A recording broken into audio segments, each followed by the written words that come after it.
ज्ञानतिमिरन्धस्य ज्ञानाञ्जनशलाकया चक्षुरुन्मीलितं येन तस्मै श्रीगुरवे नमः। नमो विष्णुपादाय कृष्णपृष्ठाय भूतले श्रीमते भक्तिवेदान्त स्वामिनीति नामिने। नमस्ते सरस्वती देवे गौरवाणी प्रचारिणे निर्विशेष शून्यवादी पाश्चात्य देशतारिणे। जय श्री कृष्ण चैतन्य प्रभु नित्यानंद श्री अद्वैत गदाधर श्रीवासादि गौर भक्त वृंद। हरे कृष्णा कृष्ण कृष्ण हरे हरे, हरे राम राम राम हरे हरे। मूकं करोति वाचालं पुंगुं लङ्घयते गिरिं यत्कृपातमहं वन्दे श्रीगुरुन् दीनतारिणं। परमानन्दमाधवं श्रीचैतन्य ईश्वरं।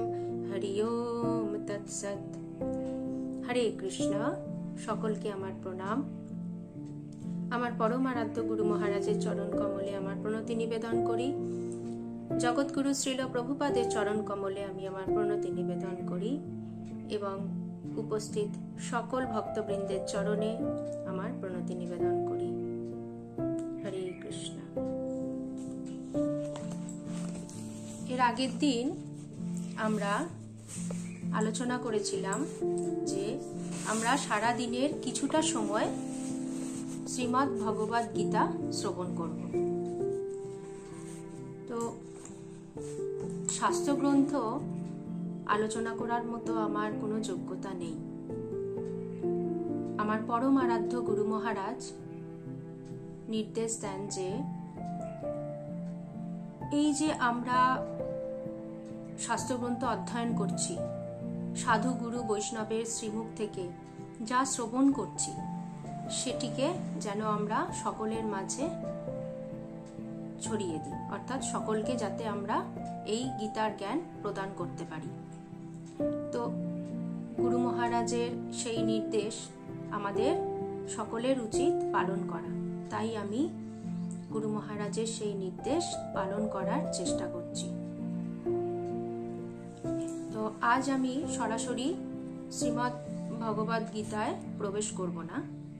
তার আগে আমি আপনাদের কাছে শ্রীমদ্ ভগবদ গীতা সম্পর্কে কিছু আলোচনা করব। শ্রীমদ্ ভগবদ গীতা কি? শ্রীমদ্ ভগবদ গীতা হলো ভগবান শ্রীকৃষ্ণের মুখনিসৃত বাণী। এই শ্রীমদ্ ভগবদ গীতা হলো সমস্ত শাস্ত্রের সার এবং মুকুটমণি স্বরূপ। শ্রীমদ্ ভগবদ গীতা, এটিকে গীতা কেন বলা হয়েছে? কারণ এটি হলো ভগবান গানের মতো করে একটি ছন্দে গাওয়া হয়। ভগবান এটিকে সেইভাবেই অর্জুনকে প্রদান করেছিলেন। আপনাদের কাছে যখন আমি প্রত্যহ গীতা অধ্যয়ন করব তখন আপনারা দেখবেন যে শ্লোকগুলো আমি পাঠ করব, সেই শ্লোকগুলো একটি ছন্দের আকারে গানের মতো সুরে করতে হয়। এই কারণে এটিকে গীত বলা হচ্ছে, অর্থাৎ এটি ভগবান নিজের মুখে বলেছেন, তাই শ্রীমদ্ ভগবদ গীতা। এই গীতা মহাভারতের ভীষ্ম পর্বের অন্তর্গত। মহাভারত আমরা সবাই দেখেছিলাম, এক সময় ভীষণ জনপ্রিয় হয়েছিল টিভিতে। তো সেই মহাভারতের ভীষ্ম পর্বের এই গীতা বর্ণিত হয়েছে। গীতা হলো আমাদের এই মনুষ্য জন্ম যে আমরা নিয়েছি, এই মানব জাতির পূর্ণাঙ্গ গাইড বুক। গাইড বুক কেন বলা হচ্ছে? ধরুন আমরা যখন বাজার থেকে একটি ইলেকট্রনিক্স খেলনা কিনে আনি, বা ফোনই ধরুন কিনে আনলাম, তো যে এই সব জিনিসগুলো যখন ইলেকট্রনিক্স কোনো জিনিস আমরা কিনে আনি, তো সেটিকে অপারেট করার জন্য একটা গাইড বুক দেয়। কারণ আমরা তো জানি না কোথায় কোন সুইচটা টিপলে কিভাবে কোন জিনিসটা অপারেট করতে হয় ঠিকঠাক ভাবে। তো তার জন্য একটা গাইড বুক দেওয়া হয় এবং সেই গাইড বুকটিকে আমরা পড়ে জানতে পারি যে কোন সুইচ টিপলে কি এর ফাংশন।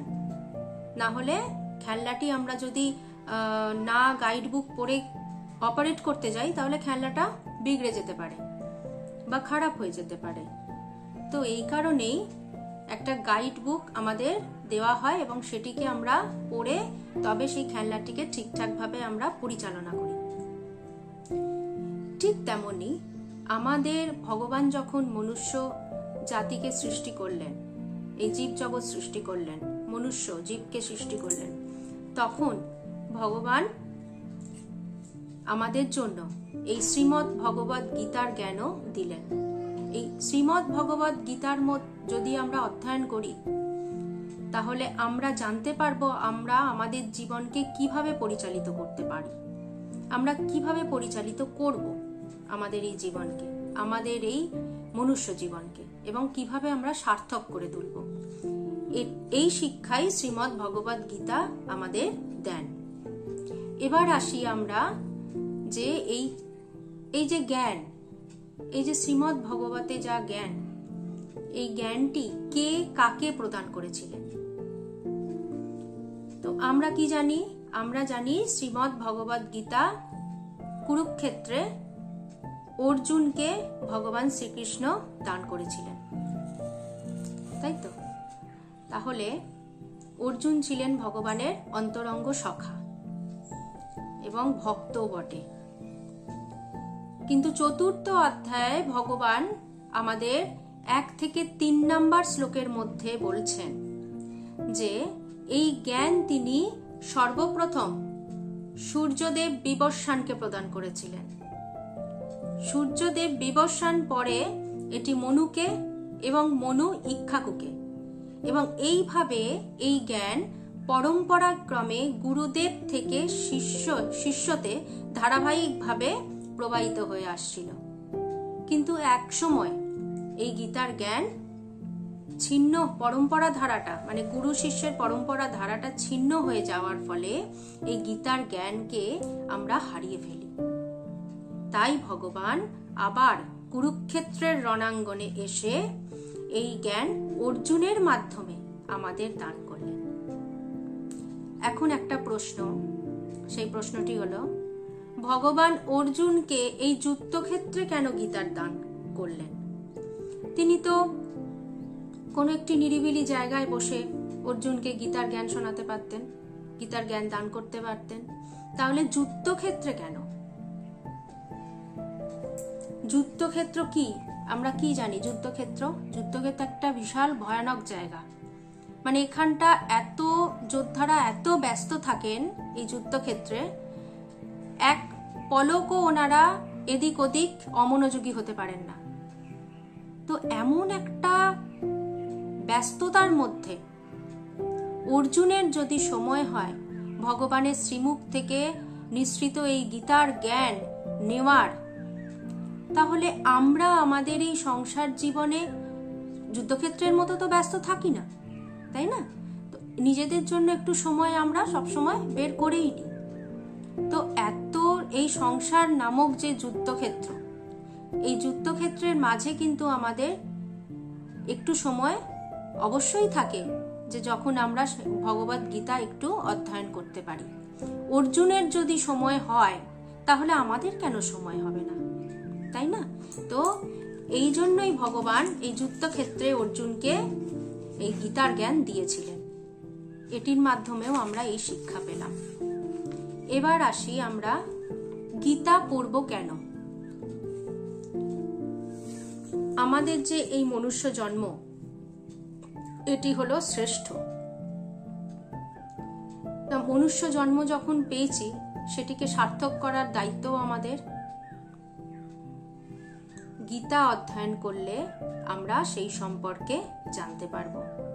আমাদের মনুষ্য জীবনে অনেক সমস্যা, সেই সমস্যার সঠিক সমাধান আমরা কেবলমাত্র এই শ্রীমদ্ ভগবদ গীতার মাধ্যমেই পেয়ে থাকি। এই যে আমি, সবসময় আমরা যে আমি আমি করি, এই আমি কে? এই আমিটা এলাম কোথা থেকে? আমি এরপর কোথায় যাব? আমরা মরতে চাই না, কিন্তু আমাদের মরতে হয়। প্রকৃতির 3 গুণ কি কি? কিরকম আহার আমাদের করা উচিত আর কিরকম আহার আমরা করব না, এই সমস্ত কিছু আমরা গীতার মাধ্যমে পেয়ে থাকি। তাই আমাদের গীতা অধ্যয়ন করা খুব খুব প্রয়োজনীয়। তো আজ আমি শুধু আপনাদের কাছে এই গীতা সংক্রান্ত একটু সম্যক ধারণা প্রদান করার চেষ্টা করলাম।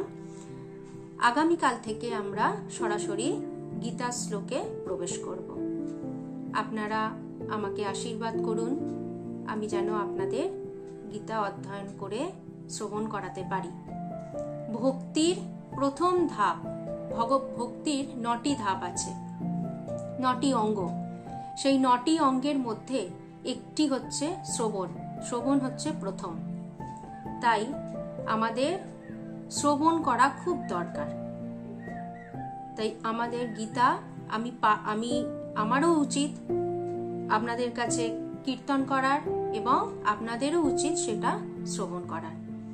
তাই শ্রবণ কীর্তনের মধ্যে দিয়ে আমরা গীতাকে ধারাবাহিকভাবে এগিয়ে নিয়ে যাওয়ার চেষ্টা করব। আপনারা সাথে থাকবেন আশা করি। আর ভালো লাগছে কিনা সেটি একটু জানাবেন। হরে কৃষ্ণ, প্রণাম।